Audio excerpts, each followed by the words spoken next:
Tak tady mám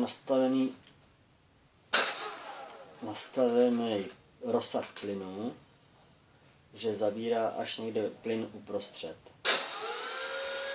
Což já nechci, já chci, aby mě zabíral už od samého začátku. Takže jdeme na to. Tak, plynovou páku nahoru, zapnem. OpenTX. Plyn není na nule.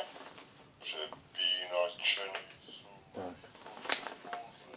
Rozsah plynu je u tohohle regulátoru jako první na řadě, tak ten pípá 4krát, že jo? Každý pípá 4krát, každý bod, takže někde v polovině, druhé nebo třetí, stahuju páku tam, kde chci mít rozsah plynu. Já chci mít rozsah plynu od spodu, tak si tu plynovou páku stáhnu pak úplně dolů.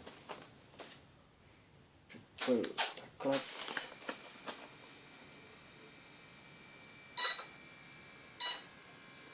A stavu plynovou páku úplně dolů. Tak, mělo by to být.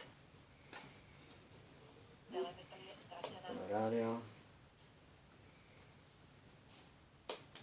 Zapnem.